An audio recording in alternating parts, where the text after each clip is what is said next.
Hi, welcome back to Unique Minds of the Okanagan. I'm Rob O'Day and I've got Rylan Kinnan behind the camera. And today we're chilling with Scott Panov, a local metal worker from Penticton. How are you doing, brother? I'm awesome. Why don't you explain who you are and what got you into making this incredible artwork? Well, really, where it started is I'm a collision repair technician by trade. So I learned to work with metal, building rust repair panels, things like that, because at the time that I got into the industry, that was still a prominent part of it. It's not so much now. It's more peel parts off, replace. But my dad is also a collision repair tech, so like we restored a lot of cars. At 30, I stepped away from the trade and went to BC. At that point in time, I kind of discovered that I'd missed working with my hands after a while, and eventually bought this house. And from there, it basically honestly, it started out with this guy right here, and I came up with the concept and actually surprised myself with how like I was able to get the proportions correct. And I was never really an artistic person, and I didn't really have that kind of belief in myself. And then when I made this, it was just like wow, I can actually do this kind of thing. And so I made a couple more characters, and then it just started building from there. I actually, at that point, I was like trying to, for lack of a better term, sell myself with them. And by the time I made about a dozen, it was like, okay, well, this isn't fun. I need to continually challenge myself. And so every piece has been a gradual succession in how I can just push the boundaries of my abilities. And that's it. Honestly, that's what feeds me. It's so rewarding to get to the end of a project where it's just like, I don't even know how I'm going to get to this, and then have it come together. And it's like, so people ask me all the time, like, well, why aren't you selling your shit? Oh, sorry. Okay. I don't, because every one of them is like a moment in my life that I become attached to. And in a lot of cases, it's something that like Heather and I have shared. And when we get through it and we get to see it in the house, like I just want to stare at it, because every time I see it, it just takes me back to that moment when I was in the zone. Because getting in that zone is probably the coolest thing I've ever done. Like I don't know, I play hockey. I'm a goaltender. When I have one of those great games, it sticks with you. It's like it reinforces what you're capable of. And doing this kind of thing, that's exactly what it does for me. It validates.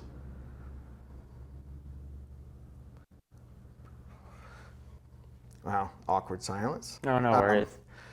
It's It validates my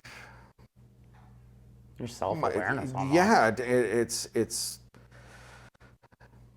why I do it. I'm Yeah. not going to do something unless I'm going to do good. Like, you're a musician. Like, Yeah, you're not I going was to gonna relate it to you're not that. going to write a terrible song.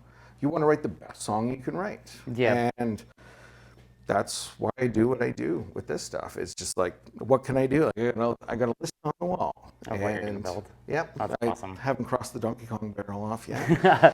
But yeah, it's all things like I want to get into, like origami.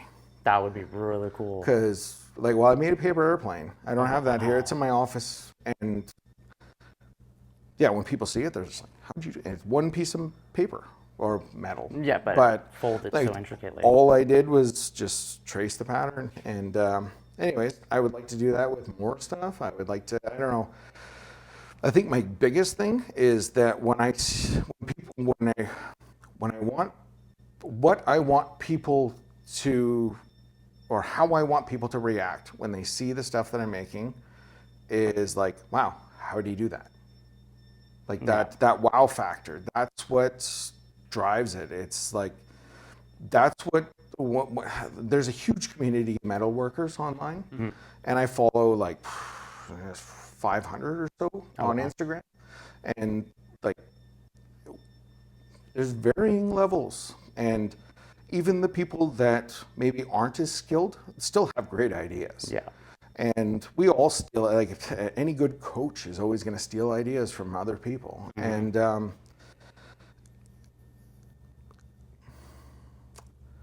when I see the stuff that other people are doing and are able to kind of wrap my head around how that would suit myself and then formulate a plan to try and execute it, that's where a lot of the stuff comes from. And inspired by like playing video games. We like Nintendo, we like nature, we like, hockey. I think it's a really cool passion that started off with you and your dad building and working on vehicles, and now it's turned into you're creating works of art. And as an artist, I find you had mentioned it and kind of touched base on it. Not selling your pieces is usually one of the biggest things that artists will do, because putting a price on yourself is almost impossible.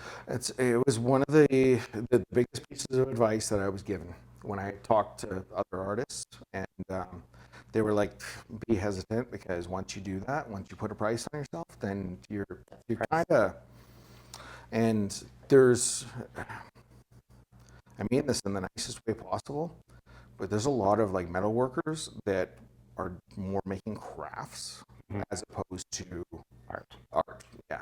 And it's the time, the thought, the hiding my welds, trying to make things as pretty as possible. It's that wow factor when people look at it and go, like, wow. Like, I don't know. There's nothing. There aren't many things in life that gives me a better feeling. And when I get to showcase some of the stuff that I made, and people are just absolutely, like, even just you guys coming by today, and you guys are looking at everything, and you're like, wow, wow, wow. It's like, it makes me feel awesome. Right? Yeah. I'm in love with the tree. My favorite part is like, it's got a swing and a tire swing on it. So like, it's the little details, or like the beehive. It's the little details that you add to it, I think, that make your artwork. I'll turn that so right. And then there's a bird's nest. Like, I just noticed there's a bird's nest in here. Like, every time I look, I see something different, which is really cool. And then you go from that to that, which is a total different extreme and inspiration factor. And you mentioned that everything you do is used recycled. Like, this is all given to you, and you're upcycling it into artwork. They used to hit up the transmission shop on a regular basis. There's one of the fabrication shops over here that we dumpster dive. I'm not too proud. Like, honestly, dude, be proud of it though. Look what you've created with what people have thought was junk. And what it's done is it's built this network of people. Like, if someone's throwing stuff out or cleaning out their garage, they'll be like, oh, hey, you should talk to Scott. Maybe Scott wants to speak through this stuff first. And like, it happens all the time. Like, I've got a yard full of it. Like, it's awesome, because I have so many people that are supporting me in that regard and want to see me do something. And I think it's probably pretty cool for a lot of them if they gifted me something and then they see it actually used in a piece. Yeah, like we were mentioning, my daughter's great uncle, I think it is, gave you the acorn or whatever, right? Yeah. So like, small world, but like, it's all upcycled. And this piece right here is probably one of the ones that I've sat here and stared at since we got here. The amount of different pieces that's on there is insane. And it's the amount of, like, the little amount of welding, like this from front to back, this is actually all just bolted together. Oh, wow. Because, this is brass, and I don't have the ability to weld that. So when I cut the one end off, I fit the other end in there for the neck. Okay. And then actually have a piece of a rod. This is threaded, and then it just, like, seriously, I could back that off if I wanted to. Oh, that's so cool. So I see bike chain on there. I see the metal rod there too. What else is on that piece there? Well, this is actually chainsaw blade, Allen keys, some pegboard pegs. These came from the transmission shop. Handles from pliers, couple sets of side cutters, spoon cut in half. Some Yeah, like if you look at the front, right? braces, sockets underneath. Oh, yeah, seeing the pliers on the, Right? Like once you start to look at the detail that you've put in, and then you start to think about like this has all been donated, upcycled, or found, and you're creating masterpieces. Like I love the helmet. That's my favorite part is that fact that it has those accents. You had to have the snaps. Right? Like it's so good. And the cage, I had it stuffed in by a guy. I straightened it out the best I could, but it wasn't safe to wear in a game ever again. Right. So I was able to repurpose that in that sense. Have you ever thought about making armor or swords and like getting into upcycled kind of like novelty items? I do aspire to just keep going down different avenues. Like I find that I bore easily. And so once I make one thing or another thing, and it's like I need to keep changing and like I would like to have a Ford one day. I would like to or maybe even be able to cast things. Like I probably have to upgrade my ventilation system and I'd buy some different equipment. But I definitely I don't know where I'm going to go with all of it. What are the legalities of having a forge in the backyard? Do you know? I honestly don't. Because I know that you could just build one out of stone or bricks. Oh, and absolutely. build your own bellows and stuff and be able to do it, right? Yeah, I think I just wonder what the legalities behind actually putting one in your backyard with the fire department. Well, that's why I was thinking like for ventilation, like and I want to be able to do it in the winter too, right? Yeah, that's true.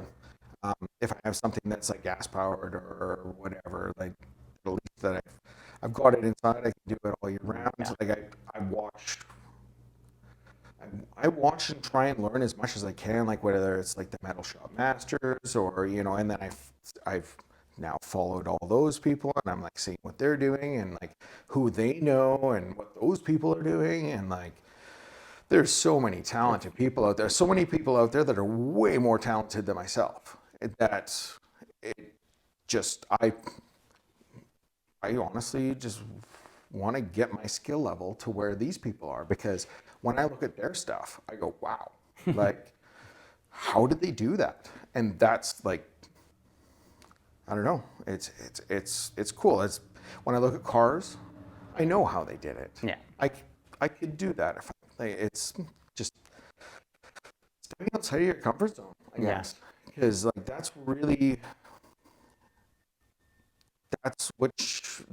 where you grow, is when you're just doing something you're not comfortable with. It's this blue turtle shell has been sitting for like 2 months. I love it. So That's inspiration. I got that, and I got a photo on the wall up there. I think so- I want to put the wings on it. I've started roughing out 3 of the scales. I have to. So like, definitely one of the things I wanted to talk to you guys about is like you wanted to know about my process. Yeah. So when I'm looking at something like this and I want it to look like that, I have to somewhat reverse engineer the whole thing. Okay. So this started out as a like a bottle cap, like a cap that would sit on one of these ticks. Oh, okay. So I cut that down, I bent this, welded it on. I have to make all of these tiles for the shell. These need to fit on, but we don't want to see them welded on. Yeah. So I have to go from the back side. So So you I'm have to gonna- drill a hole. I'm gonna drill a hole, weld it from the backside, grind that smooth, and then when I go to attach it to the shell, I'll have to drill holes again and weld it from the backside again. Okay. Like that's how like a lot of this was done. Like it's all built backwards. It's so you can't see your bolts it's- realistically. to get that wow factor. Yeah. And That's super cool. it's Even building these, like, those started out as just round rod. I ground them down, polished them. It took me more than I needed because I screwed a few of them up. that's incredible though. I put about 8 hours into it that day, just getting that done and screwing that up, which I still have to fix. But Is yeah. this the wings? Is that what you were no, thinking? this will be the belly. Oh, Cool. So, but I need to fix it because this Almost one, be bent it a well, little bit more, hey? this one side is uneven, and that bugs me. And by the Artists. time I trim it down, I'll fill in the gaps, and then these will be like, well, if you look at the picture, Oh, it's the got openings, it's the- got a the collar arms. at the front and one at the rear, That's so cool. and then I'll have to cut the leg openings. But See, that is like that detail alone right there. Like that's pretty insane how far you will go to get that because like yeah, you're even going for that and that. That's what those are. See, like that's well, it has to be yeah. right. It The has the to. attention to detail is insane. That's absolutely amazing. And I love how you go with a lot of Mario based, Nintendo's definitely a bit of theme. right? I love it. Like here's Swamps. This is awesome. like so as far as like process goes, some things are just like full on like having to have a picture in your head and then bringing that together. Other things like this, it's like, hey Heather, can you draw me something? Right? And then basically taking that and like this is how this got built is we made it out of cardboard first, and then all these layers came apart. They're all different pieces, And that's how you cut your pieces. and they all get cut out, finished, assembled, front to back. And yeah, the only thing I really had to fabricate in that whole piece was the Eyebrow? the eyebrow was really say, yeah, the eyebrow. everything else was just cut and finish. That's awesome. And yeah, it's fun. It's fun to change it up because I love doing this kind of stuff because this is the kind of thing that I can start in the morning and finish the same day. Yeah. This that was like, I don't know, days. Yeah. Like you can- This took me years. It got to a point I was just like I walked away. It was just like, man, this is so frustrating. I can't figure it all out. And I still I have the cardboard templates because if I ever want to make another one, I'm never going through that whole process again. yeah, right? And that's the thing of, I think that's the most underrated or underthought about thing about artists is that there is no template. Like we can't just order this and look for download a template. Like if you're creating artwork, you're usually having to do it from your mind. There is stuff out there. Like you can go like online. It's like or buy books. It's like oh here's how to, but it's like making stuff out of cutlery and like I don't know. It's Like simpler. you were And saying, like crafts versus art. and I'm not.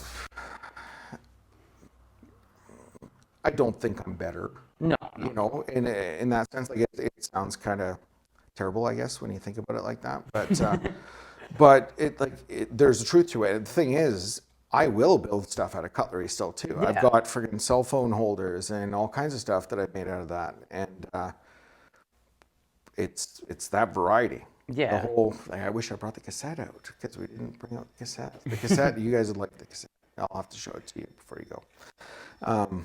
because there is passion. Like there's hobbies where people do it for fun, and then there's people who are trying to break the limits and bring it to the next step. And I feel that you're on that route versus doing this as a hobbyist, because I find that you may do it out of passion, but if you were to put a price on your work, it would sell in a heartbeat. I appreciate that. I don't feel like I'm ready to take that next step with it yet. I like honestly that my dream is to really like have like an art show, and in order for me to have an art show, gotta have I have to pieces. have enough quality pieces. Like this, for example, I made that for Heather. This is mine. This is ours. Yeah. You know, you start going down the list. And it's like, okay, well, like nothing's really for sale. And if you're going to have an art sale, people are going to show up wanting to be able to buy your art. Yeah. So some of the stuff will, you know, it will get to a point where I found with certain things around the house, by the time you've appreciated it for long enough, it's okay. I could be all right with letting this go. Yeah. But Well, it's a piece of you, right? It's like a child almost. It's Well- like how can you let your child out and free to the world, enjoying, the growth process. Well, and it's still, most of it's still pretty new. It's, if I had been creating art for the last 20 years and had I would have had to unload stuff years ago. And I do this as a hobby. So it's like the last year wasn't my best year. The year before, I probably banged off 12, one a month, basically throughout the year. It goes in waves. Motivation goes in waves. I had job changes happen. I have teenagers. Things go up and down, and so you're not always feeling it. And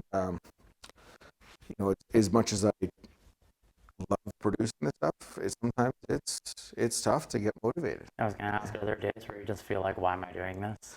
Well, yeah, like that's why that's been sitting for 2 years. Oh, well, not 2 years. I started that a couple months ago. But yeah, I've built a whole bunch of other stuff and passed over that because it's just like can't be bothered to deal with the level of attention that's going to need for a day when I know I'm not going to get it done. That's the tricky part, when I know I'm going to get it done the same day, then it's easy to, it's like, it's like, oh, stay in the fence. Let's do whatever. Yeah. Definitely as a creative, I find that I think everybody goes through that point where they just think, why, especially as an artist, because artists have to deal with so much stress, emotional problems that go behind the art itself. A lot of art is emotional. There's a lot of emotion put into it, whether it's a positive emotion, negative emotion for painting. With creation, there's emotion put into it. So to put in that emotion, I feel will drain you if you're constantly doing it. So you are going to need breaks. There's going to be points where you're just not going to be motivated, and then you don't want to think about it. And then all of a sudden, out of the blue, you're running out to the garage, and you know what I mean? Like inspiration hits in the weirdest times. Yeah, no, it's 100% true. There's times where there's probably solid 2 months there where I hardly set foot out here, and then even just in the last couple of weeks, it's been like full bore. It's like every chance I get, I want to be out here working on something. So it's it fills my bucket in a way that nothing else can. It's an itch that needs to be scratched. It's like chasing the dragon, I guess. Just wanting to, there's a high that goes along with that sense of accomplishment, and I'm sure it's the same for you when you listen to your song. And it's just like, man, I nailed that. And I don't think non-creative people, like people who just don't understand or don't create, will never understand that. Like I always tend to say, people will never understand the connection musicians have with each other. Like a band has a weird telepathical connection that no one will understand unless they're in a band. And I have not a musical bone, and it's one of the things that I love most about music, and what fascinates me is how do you guys do it? Right? It's like, how does television work? That's how I feel about this, because I'm like, where does your brain, how does it go from point A to creating this? Really, it starts out with a concept, and then a plan. It's like, what pieces do I want to make? What do I want to use? Most of the stuff is honestly just like spur of the moment, just pops into my head, goes on the list, and then it's like, which one do I feel like? And I pick the next one, and or sometimes it's just what makes sense. We did the Junko lanterns last year for Halloween. We're going to do those again this year. It was super fun, super easy. I could bang off a dozen in a day kind of thing, and just something totally out of the ordinary and different. And, and then get sucked into a project like this where I'm going to be working on that for, by the time I'm done that, I'm willing to bet the piranha plant I had about 40 hours into. This will probably be 60 by the time I'm done. This was 40 hours? Yeah. That's surprisingly quick. I'm gonna be honest with you though. For less than like Yeah, that's a 2 full days, work week though. yeah, but like that's crazy because it would. I feel like that's including like finding of the material and stuff too, right? Like, Well, I'm not counting that part. Like it yeah. was honestly just digging through the shop. Like I got a picture I can share with you guys if you want to see what it started because I documented that one. That was one of the few ones that I actually documented from front to back. Okay.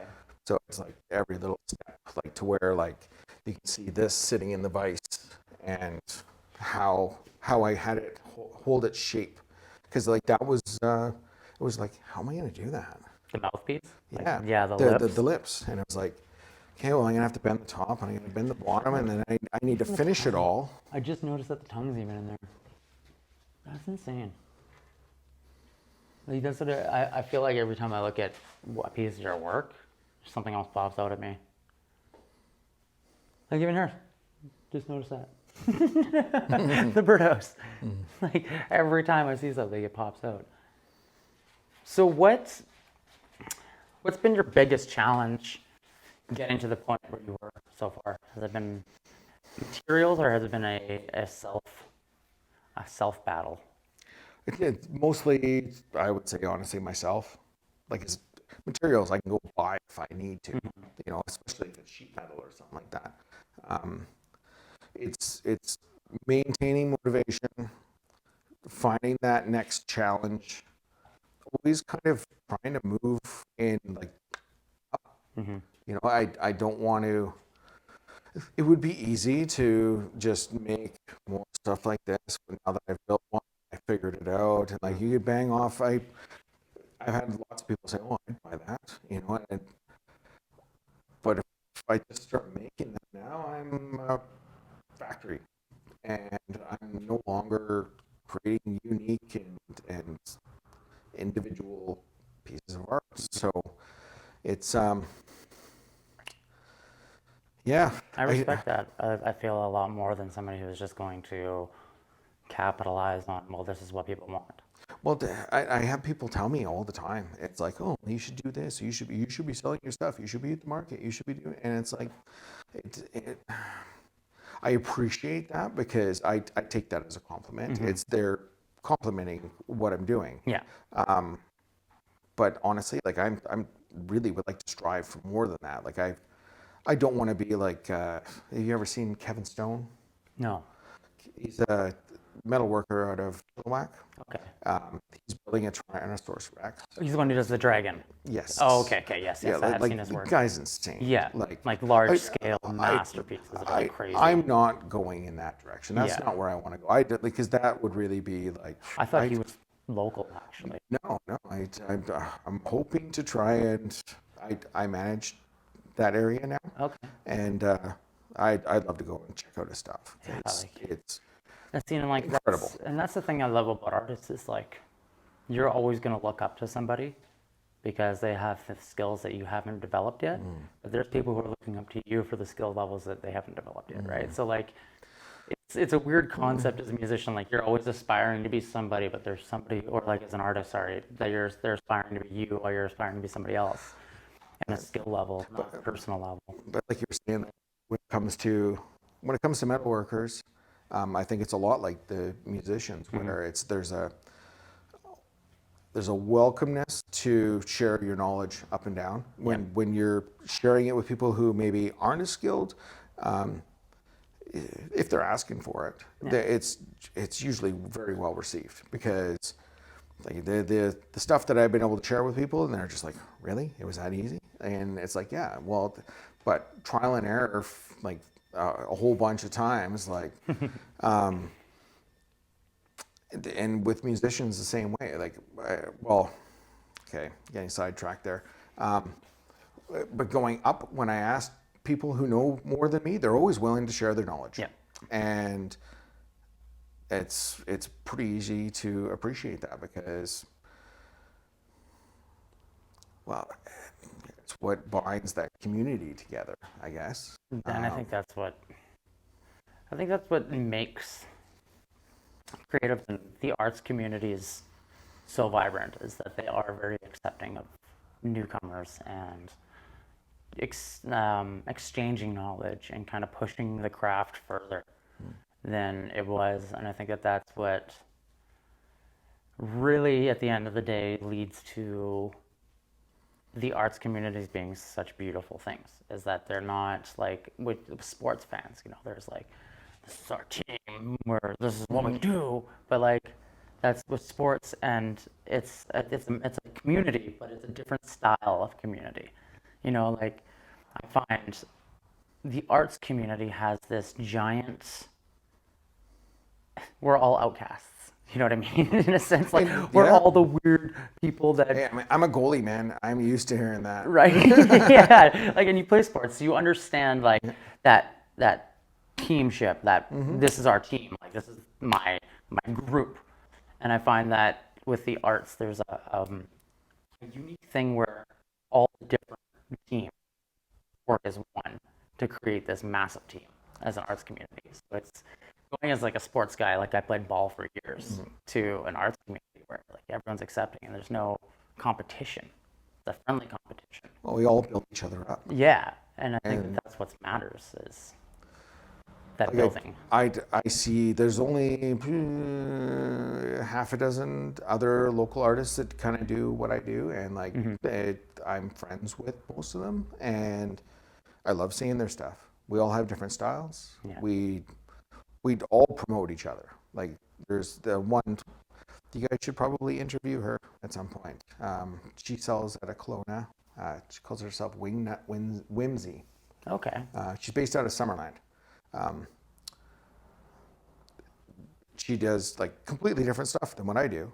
They're freaking adorable, almost everything. Like it's like she just has a style, and it's like so cool to see. And it's like I don't want to jock her style. Yeah. I just respect it, and the odd time I see something that and it's like, oh, well, I never thought of using one of those like that before. And because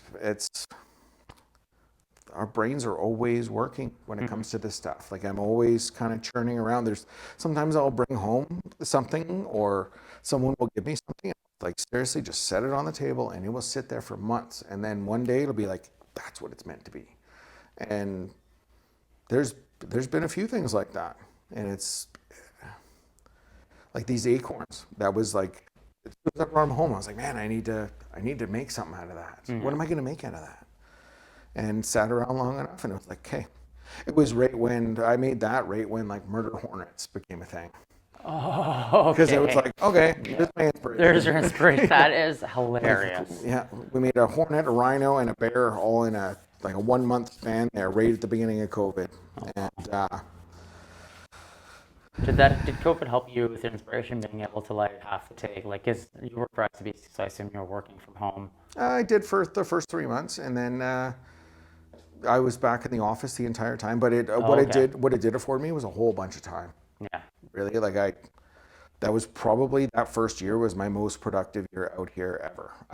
We were so bored, we couldn't go anywhere, we couldn't go out for dinner, it was like, hey, well, let's occupy ourselves like this. I think I built those right at the beginning of COVID. And then, was it the hornet, the rhino, the bear? And then it was just like full on like I'd have to look at my Instagram, honestly, to get the timeline on everything. Yeah. But yeah, it's like I made the cassette that year. Like a lot of my best work to date. Just having the time, and I didn't have a switch. Yeah. I have other distractions now, so it's not always as easy to. It's easy to find something else to do that challenges you. But I think that's kind of run its course, and I'm back on track with this kind of stuff. And this is what I really enjoy doing. It's like I said, there aren't. I don't get the feeling. It's like I've had like a couple really good games where I didn't let goals in my like beer league career. And it's like the high that I get off of that, I can do that anytime I want by doing this. Yeah. And it just makes me happy. And it seems to bring happiness to the people around me, because I'm able to, like, a lot of times, I make gifts. Like there isn't a member of my family that doesn't have something in their house. Did you make the one that my drummer has? The little drummer one No. that Andy has? Oh, he has a little figure that is metal, and I thought that it was from you. No, I did make one, but it was for my buddy Brandon.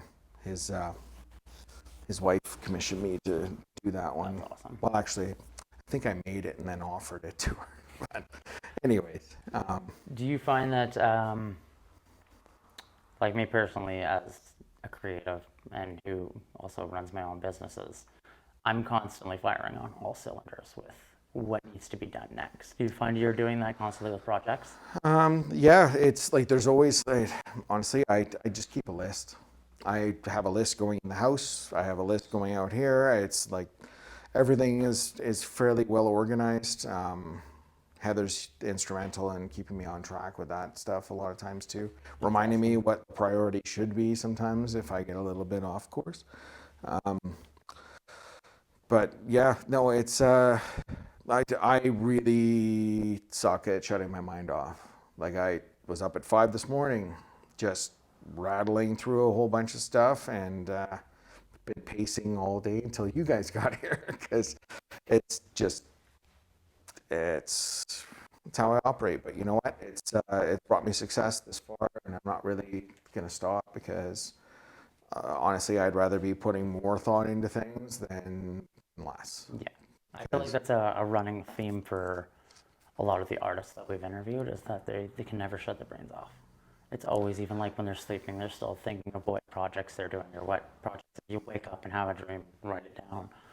And inspiration, like I was saying earlier, hits the weirdest times. It definitely does. It's and it can come from the weirdest things sometimes. Like it's exactly like sometimes like I made a dumpster after that too, and like that was Like mini dumpster? yeah, I lit it on fire and I called it 2020 because I was like, and that's in the house. I made a second one because my buddy Jimmy's got a barber shop down on Martin Street, and it sits and holds his business cards because he saw the other dumpster and he's like, I like that. I want one for my business card, so I made him one. Yeah, like a dumpster. Right. I think that's But- probably one of my favorite things I've seen. or Well, heard. I'll have to show you the one that I got inside. It's pretty cool. But like just random things like that's Like, you got a keg recently and you did a Donkey Kong barrel. yes. Yeah. Like that is to look at a keg and be like, I'm making a Donkey Kong barrel. I would not put one. It was already on the together. list. That was the thing. I was already thinking about making one. You just needed a And keg. Buddy gave me a keg. He's like, hey, I have a keg. Do you want the keg? And I was like, look at the thing. And it's from 1983. I'm like, yeah, I want this. It's like it's straight out of Teen Wolf. That's Like, so cool. and yeah, it's from there just started mapping out the project and putting that together That's because so cool. it's fun. Right? Like I can imagine. How many hours was invested in that one? Probably about a full day's worth of work, about 8 hours. Oh, wow. And to think that, like, realistically, we say a full day's work, you know what I mean? But, like, when you're actually doing it and you're being creative, it flies by. You don't realize that you were doing that for 12 hours, 14 hours. That's true. You hyper-focus as an artist.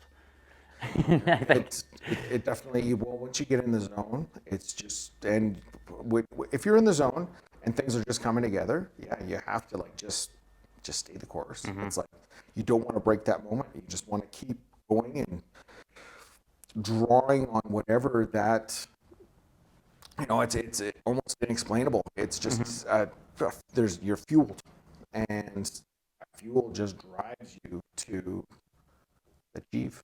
And not all the time. Some of the stuff's on the wall.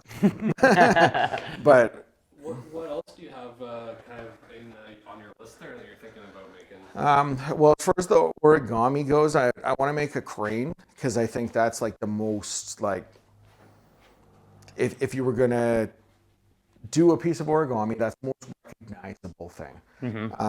One of the other things that I really wanted to do with that is a pinwheel. okay. Because I've never seen it before, and like that's a big part of what I try and do as well. Like, 'cause like I was saying, like I'm a part of a group on Facebook. It's got like 30,000 members, Metal Art World. I see what other people are making. Every time I get into whatever I'm like choosing projects, I don't want to do something I've seen other people do. Yeah. I want to be unique. Yeah. I find it's definitely like finding what other people do will definitely push you to easel. Is that what this is? What's that? Easel? Yes. Oh wow. You got some really unique things on there, eh? Well, I want to do the origami. I want to love make that. I want to make a little wagon. Okay. Like a kid's wagon, like the old Yeah, school red and I'm ones. thinking I'm just gonna like start out with something like that. Right? And then like make the wheels and the handle and make the whole front axle so it turns like it's supposed to. Fortune teller. It's like one of those like who's gonna That's be so cool. your girlfriend Yeah, or whatever. That's so cool. The pinwheel, Donkey Kong barrel we knocked off. I've been told I need to make another tree. I'm gonna do something differently with that. Easel. And trees, I mean, realistically, you can branch off, no pun intended, in different ways because we have, like, you can go local trees. You can go. I'd like to do like a willow or something like that, where it like comes Our up and willows droops are down, or if you could utilize like build the branches up and then utilize copper or something like that. So like leaves or something. Well, like those ones always have they have the long whips that grow every season and then they fall off in the fall. Like it would be, I don't know. I could see it looking really cool. There's like and like even looking at the list that you have, like you have unique things that most people wouldn't think about. So I'm going for. Like this one right here. I'm not gonna say it out loud because I don't want it to, but like that, epic. I want to see that done. Like right now, that one is so cool. I have the body picked out already. I just have How big to, is it gonna be? About that big? It'll be about that big by the time it's done. That's so And cool. yeah, and Make interchangeable parts to go on it and everything. One of our favorite things, and it was actually somebody who asked for it, but unfortunately, I'm probably not going to sell it once we get that far because That's a lot of time. we'll enjoy it. And the thing is, I'm going to have to make it so the legs move and everything. I was going to ask, is your fortune teller actually going to move? Oh, yeah, that's the idea. If I hinge it, if I can hinge that, I haven't mapped it all out yet. Yeah. Otherwise, it'd be done. But even that, like, so you're thinking of something that's paper, turning it into metal and trying to be like, how can I make this work like paper? Like that's next level in a metalworking aspect. Because now you're not just making inanimate objects that are saying, you're making an actual like object that can move and be used. And I think that's like, I even trying to wrap my head around it right now, it just like, it won't work. I'm trying to picture how you would do it with the hinging and everything, and it just does not. I'd have to make one out of paper first, Yeah, I think, and then work from there. And you're very hands-on. I think that to understanding your process, and I think it's a big key to doing this. And like, yeah, you can be taught how to do it, and like weld and do all that kind of stuff, but you're never gonna be able to get to a level of artistic ability unless you're screwing up constantly and making those mistakes and learning how to fix your mistakes and this everything, right? you know how many times I cut the arms off of that and welded it all back together? It took forever. Right.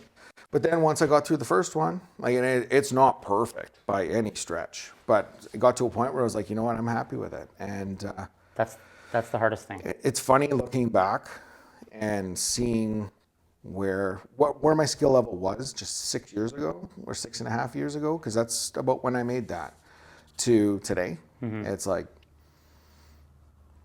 Night and day. I'm still proud of it. Yeah. But if I was going to make one of those today, like I would expect a lot more out of myself than what I did at that time. It's I think that's one of the tough things as you move forward is that you're just always constantly raising the bar For on yourself. Yeah. Yeah, that's like imagine being Da Vinci, right? Well, like he's like the Sistine Chapel, and he's like, I gotta top this now.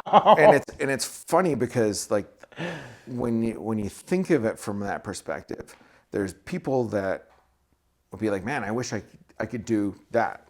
Yeah. And I'm going like, that's my garbage. You know, I don't look know. at the bee, like the hornet. I'm amazed at how intricate it is, and the fact that it's like chains and a piece from a I got, what are those called? Curtain rack. Like, yeah. Have you experimented with like colorizing and spray painting any of your work? I was gonna ask that, or No, like, is there a certain way you can tint your metals with burning them? spray painting. I do not believe in when it comes to metalwork. Yeah. I see a lot of people doing it, and I feel like it takes away because it could be plastic now that it's colorized. Yeah. On this, I do want to experiment more with like there's ways to get like teal or rust or like and accelerate the rusting process and things like that. I do want to experiment with that a little bit more That would as be time cool. goes on. There's that electrolyzing aspect too, where you like dip it in like the liquid and you electrolyze it, and it comes out like that rainbow kind of color. Oh. Yeah, I know exactly what you're talking about. It's I can't remember So like you electrocute the metal, and then it causes like a coloration on it. Yeah. yeah, it creates like a blue to purple almost kind of, and even a Okay. little bit of How long yellow. it stays in the liquid, it will, it'll change the color of the metal. Yeah, That's super cool. there's so many things like it's. Do you, That's do you see yourself going in like a bigger scale as well? Not so much as not doing like a dragon or a not- dinosaur, not- but like yeah, not to that. One thing that I've been toying with and trying to wrap my head around would be like we're talking about getting a tree from the front yard, and I'm like, why would I plant one when I can make one? that would be really cool. And so I think that's something that I'll get to. It's just That's a lot. wrapping my head around what materials I want to be using because I'm going to have a nice solid trunk. I'm going to have a nice solid base. Windstorm comes up, I don't want that thing falling over because I'll never pick it up. The other aspect of that is you might draw attention to the place, like, which is good or bad, depending on Yeah. how you look at it too. We get a lot of traffic here. One thing for the front that I've been toying with for the couple years and I haven't made yet, and I had this idea of like making like metal slats that go like this way and like the outline of a figure. And like when you're driving down the hill, you wouldn't see it. But when the snow fell and the snow landed on all the slats, all of a sudden this figure would appear. That'd be cool. And like an abominable snowman or something like that. Right, like even that, Something I can just bring out in the winter. Like even if like it's on a just like, certain angle, you can see it almost. well, you'll like all the metal would be like this way, and like I don't know, maybe only an inch wide or something like that in the pieces, and so you'd have like.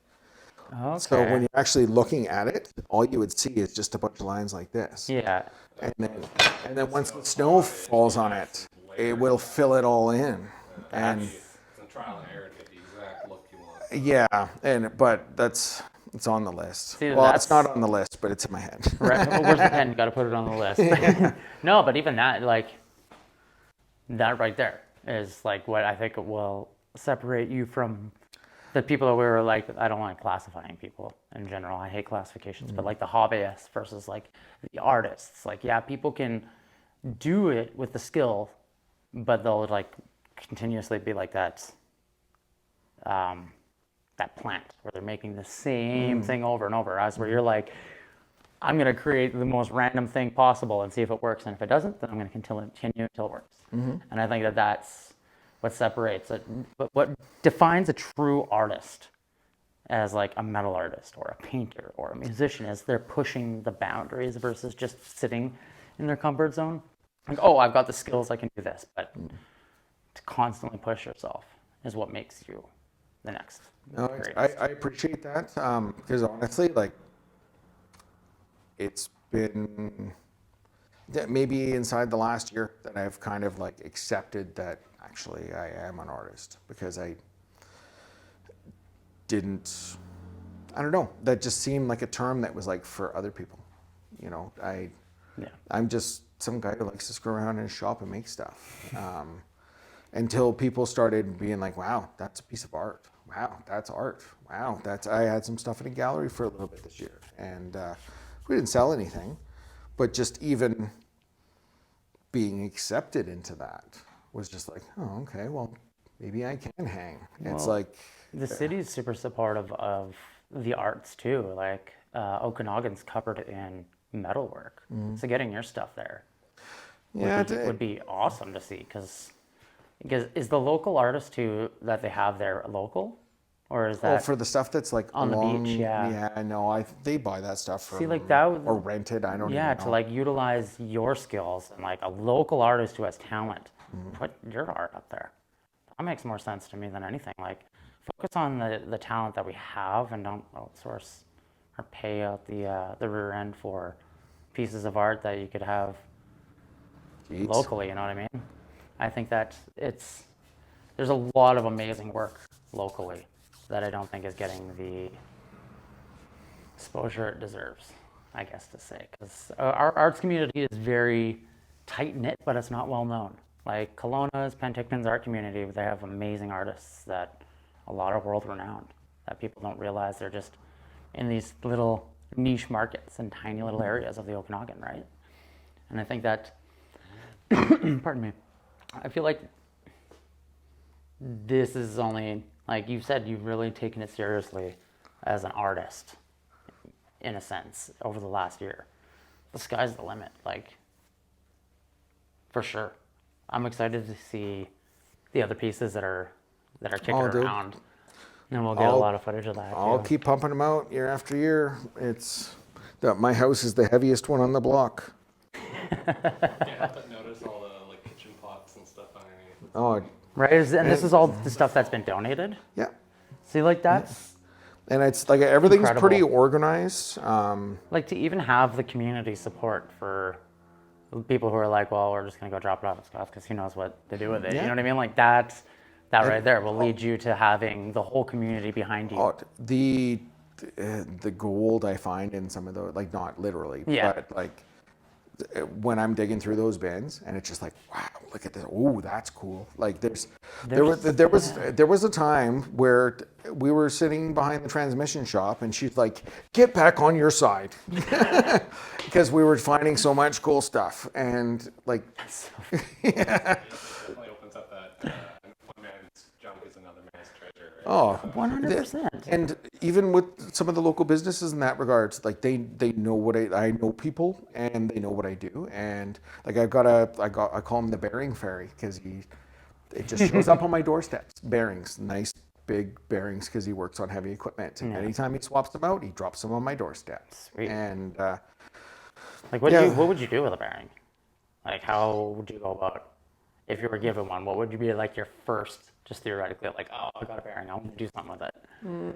I use them for bases for things a lot of times. Okay. We've used them for wheels on motorcycles.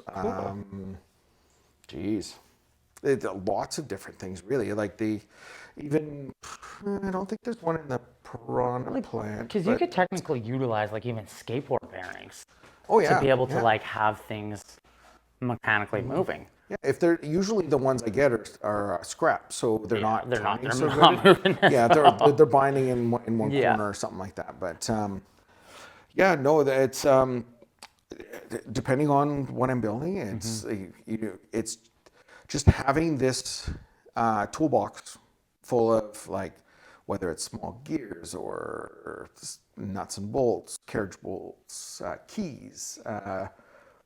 Screwdriver bits. Like I made 4 hands out of screwdriver bits that were like one like this, one like this. That's awesome. You know, one like this. And they look like skeleton because Yeah. they're all screwdriver bits. Like I used long ones for the hand and then small ones for all the knuckles on. I'll show you guys pictures. That's so cool. We have one in the house. The rest of them all were gifts. Do you think that you'd ever get to a point where you would try to teach people? Like You know what? if you had like some young kid that's like, dude, I want to learn how to do this. Yeah, absolutely. I tried to drag my kids out here. I'll teach anybody who's wanting to actually learn, work, or if my friends, like I encourage them all the time. If you want to make something special for your wife or whatever, come over and hang out, and I'll hold your hand through the process. Yeah, you know? and welding is a kind of an intimidating thing if you've never dealt with it. It's not that hard. No, What, but have you ever run a welder before? yeah, I have. Okay. But I remember was the gonna- first time I did that, I was pretty intimidated by the flame and then having to put the mask on, and when you're not being able to see at first, it was kind of a difficult thing for This me. is better equipment, man. Probably. You can see right through that, right from the get-go. That's awesome. And like honestly, like a lot of times when I'm holding things together, I do it with tape. Like Yeah. in a lot of cases, that's the only way that because you can't get a pair of vice grips or Yeah. yeah, it's. Have you had to make any unique tools or rigs for yourself, customized? I make jigs all the time. I was gonna say. The table is my playground for that. When it comes to like, I'll show you guys that I made metal milk crates Oh, cool. for some of my records. Yes. When I did that, it was like, yeah, build a jig on the table. Anytime I have to build anything that's more of a fabrication type thing, like the thwomp frigs, that one I don't think I had to make a jig for. But yeah, I will make it. It's a lot of times it's easier to spend the time making something that's going to make the rest of the job easier, especially if there's any repetition involved. Like I got a stack of cardboard. Like I have templates for everything I've ever like I showed you guys this one. I got one for the cassette. I've got, geez. See, and that's smart because then it's not off memory. Like you're able to go back. Oh, I want to build another cassette, but do it differently this way. Well, and you can just pull out the template and go from there. Exactly. Or something goes wrong, or like I don't know. I'm probably gonna have to build more milk crates because I keep buying more records. Right. Like even that. I think the concept of a metal milk crate for records, like that's killer. That's a killer idea. Like how many friends do I have that have tons of records that are just sitting in like crappy plastic ones that are all dirty? It's like, oh man, step up your game, get a metal one. It was one of those things that like again just popped in my head. I was like, hey, I need to make a milk crate. Right. I was like, a milk crate? It's like, yeah, a milk crate. But why?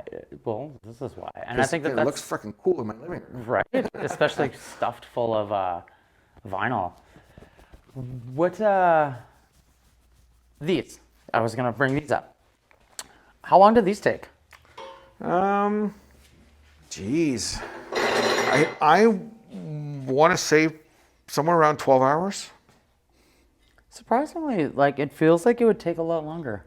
Maybe just because like I'm not very. I'm a carpenter, so when it comes to metal, this is all above my head. Well, if you factor in the fist that I messed up, probably like 16, because I definitely spent 2 hours that one night screwing up the other fist.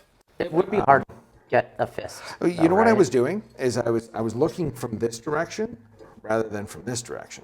Oh, you're looking at the right hand instead of the left Well, hand. I was trying to build it backwards, and it wasn't working. And it was like, hey, well, why can't I? Like, 'cause you really have to have like the knuckles at the right height, and Right, and that's it's not easy either.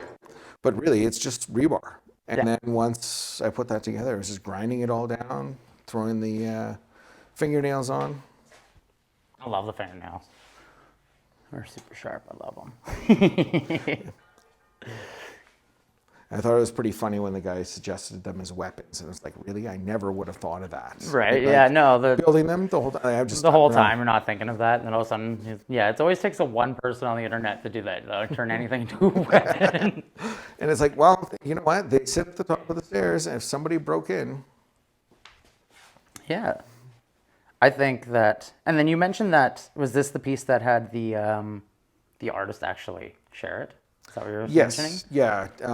I had posted it on Instagram, and I tagged Run the Jewels, Killer Mike, and LP, and then LP tweeted and shared the photo. And See, all he said was like fire, and right, it was just still, like, hey, you know what? when the artist sees something you made for them, that's dope. Yeah, it definitely made my day that day. It was just like, and then I had like tons of people asking to buy them, and there was one guy in Seattle that was like not going to let it go either. And it's like, and then once the guy mentioned that they could be used as weapons, I was like, hey, well, I can't sell these across the border now. Exactly. How would you get it over the border? They would look at this and go like, really, like it. Well, I mean, it is art. Like You could get away with it because it's art. It is art, but really, like, that's art masked as a weapon. Or a weapon masked as art. No, yeah. I think that's the mentality of the person, right? Like me, I look at that and I'm like, oh, I can hang my jewelry off that. That's dope.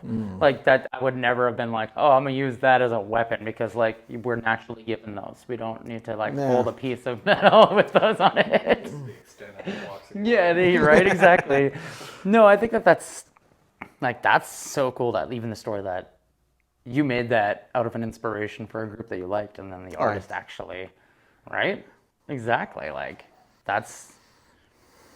that right there. I think it is just proves you're on the right path with what you're doing. You know what I mean? Like when you're getting that recognition from somebody you look up to, it's always a wicked feeling. It was unreal. Kid in the candy I store, I can't wait to see those guys live. I've Right? been waiting since 2020. right? You're just gonna hear take it. You know what? Part of me was thinking, it's like, oh, if we could, get them to sign it or something like that, it would be super cool. But Even if you can get their signatures and then engrave it in. yeah, something like Ask them that. like that, and then like that. Those are the kind of things that I think that, as an artist, like when you get fan art, it's really cool. Like when I did hip hop, I had somebody draw me like a huge portrait of me doing hip hop, and I didn't know about it until it arrived at my house. And I remember opening it up and seeing it and being like wanting to cry because it felt so. There's no word that can describe the emotional like aspect of somebody who appreciates you so much that they made you art. Yeah, that's You know what I pretty mean? cool. Like that's kind of how like they probably felt seeing that because like you put your time, your energy, and Well, if for them, this is just. It would be different, I think, if they could see it in person. Yeah. Because they get so much fan art. Like, there's Yeah. people constantly, like, on the Facebook group or whatever, posting stuff, and I don't know. I get what you're saying though, and I appreciate that. Like, it just, yeah, I couldn't imagine what that would feel like. it's a weird It would be- sensation. Yeah, it's a You're weird. like, I got a stalker. Yeah, almost. I've been there too. Had that. So if you had any an aspiring metal worker who is a youngin and wanted to get into it, what would your advice for them be? Just pick a project and start. Learn from there. Learn from your mistakes. Don't be afraid to screw it up. It's one of the beautiful things about metal versus wood. Wood, you need to measure twice and cut once. Metal, you can get away with welding it up, grinding it, and starting over again. And thankfully, well, it gets to a point where it winds up on the wall of shame. But some things are too far gone. But all in all, like, really, you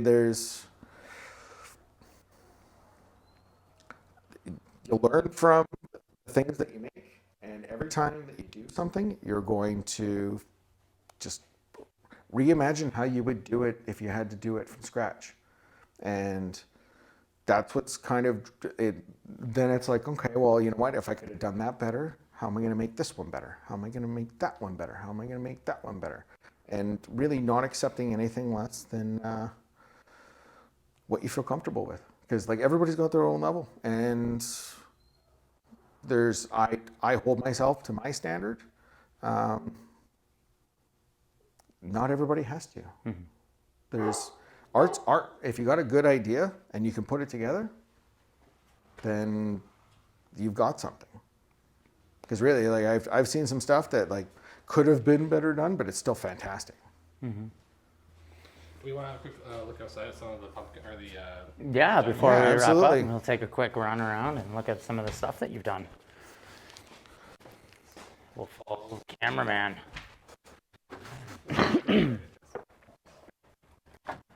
Ooh, definitely a light adjustment. Okay. So these were the junk lanterns? Jungle lanterns, yeah. Be mindful of Landmines? little dog. Yeah, That's okay. yeah. We made 36 of them last year at Halloween. And this is what was left over, aside from what we weren't willing to sell. I love that. Is that one a flag doctor? No, it's like a screen. Ghost faced. Oh. When you, it's some of them are really challenging because they don't look like, and they Until don't they're look lit like up. the right thing until they're lit up. I Exactly. can see it now. I can see his eyes. That's his mouth. Like Michael Myers does not look impressive, but when that thing is lit up and you look across the yard, it Yeah. looks like Michael Myers.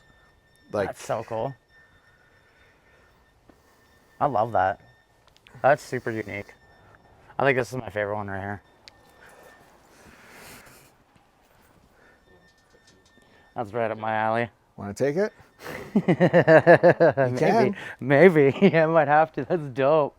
Like I'm gonna do another run. Jules. That's so cool. Is there anything else in the backyard here you want to give us a real quick show? Or? Oh, I see Oh yeah, the the Day of the Dead. And I see Oogie Boogie. Oh, Oogie Boogie probably looks awesome. Yeah, it lights up nice. We had about, I think about 30 of them at that time. Oh, wow. And we lit them all up in the backyard with candles and everything. And it was like, we were like two children out here. We were like, ooh, look at that. Ooh, look at this one. That is so cool. Like seeing in a person versus the photo. Yeah, I'm gonna go grab some red spray paint today. Are you gonna And do the DK? Yeah, I think it has to be because the rest, Some things that, this should rust. I'm thinking I use vinegar later. because you said this is from 80s? This Yeah, keg? it said 83. 3 Wow. of 83. Wow, eh? They don't even look like that anymore. No, that's why I'm like, I'm thinking of this keg is older than I am. That's crazy. I didn't, well, I guess you ground it down though, right? Cleaned it up. Yeah, because well, I cut all the lines in it and then sanded it. Taped off both rings after I polished them. Yeah, so they Made didn't. this, and then we just drilled a hole, piece of red rod. It's gone through the back, so it's fine. And, Oh, okay. I was wondering how that was on. And That is so then, cool. yeah, I just wanted to. Well, it's again like that wow factor, right? Like it's like, how is that on there? Yeah. It's you can see it's not welded. It's just floating there. Yeah, that's So definitely. I'm gonna pull it off later when I paint it, and then we've got some paint pens, and I'll do the yellow too. And That's awesome. yeah, it's. I can't leave it half done. No, I think that's what. Like, I think this definitely separates you from a lot of the other artists that I've seen that do metalworking. Like, I have friends who make knives and stuff, but like knives are not art. You know what I mean? Like, not. Well, I'm not gonna say they're not art, but like they're not like I could hold this and look like badass. You know what I mean? But it's like you'll never see that ever made again by anybody If else. you want, you can stand at the top of the stairs, and I'll look like I'm running away, and you can hold it above your head. Right. I think it's like the fact that even the propane tank, like I think that alone is probably one of the coolest things I've seen. Just because it's love. I'm a huge person for upcycling. I think that more people need to upcycle and stop throwing things out because so many uses for them. Well, they're all going for recycling. Just give it to me. And I think it's cool. As long as they're empty, they're more than capable of doing whatever you want with them. Oh, they're usually not empty. No, that's the downfall, right? I had to. Okay, well, you were asking about special tools Yeah. You had to create something to get them all out. to get the valves off Oh, okay. because like they're in there with like a joint compound, Yeah. like to make sure they don't leak. Yeah. And so I can run that on my impact, and it just runs in the. Yep. Genius. And then all you have to do after that is fill them full of water, push all the gas out because the propane wants to sit at the bottom. So you fill them with water, Pushes them makes to the that top. come to the top, and dump them out. You're good to go. That's crazy. Don't blow yourself up. Right? Yeah, that's probably the biggest worry there. I think that's crazy. I love the Donkey Kong. I think the Donkey Kong barrel is absolutely the coolest. Super excited for that. Is there anything else that you want to touch base on? Yeah, I don't know. I think we mostly, I would definitely like to take you guys inside and show you the rest of my shit. Oh, we will for sure. But we don't. Oh, You're good. sorry. Like wow. not. I'm not. Food. Yep. I love that. Well, that's MF Doom. right. That's a mess you That's- gotta make. That's, I- you already- that's awesome. I posted a meme the other day, and I was like, "Which supervillain would you be?" And I was like, "I'd like to be MF Doom." Hey, the two little ones there. I've got one on the retaining wall out front. Oh, I just seen it. That totally has a mask. That's awesome. Yeah, it's a reoccurring theme. I've got it everywhere. That's awesome. That is hilarious. I love it. I love this one. Yeah, that one was. I wasn't willing to sell it because, Yeah, well, you know what? I'm not from that culture, and I need to recognize that. You know what? It's trying to profit. If it was interpreted as I was trying to profit from a culture that is not my own, you know, I need to be respectful. So I made it because I liked it, but yeah, it's gonna live here specifically for that reason. That's totally understandable. Well, Scott, I want to thank you for being part of the show, brother. Oh, This thank has you. been an absolutely incredible interview, and I'm excited we got to make it. Yeah, And get no, to I see all your pieces. appreciate you guys coming by and checking out my stuff. No worries, brother. Thank you. We will catch you guys next time. Thank you again for coming and checking out Unique Minds of the Okanagan.